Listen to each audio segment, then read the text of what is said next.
My name is Carolina Santisteban.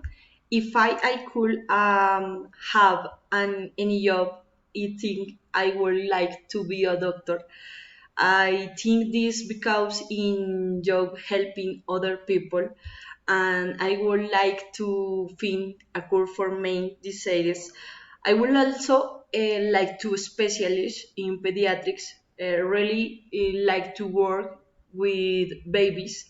I think the most important job I have had was working in like babysitter.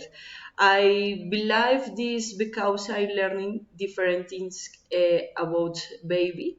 For example, care to be taken warning sign and taking that this created and my the vocation to learning more and pediatrics.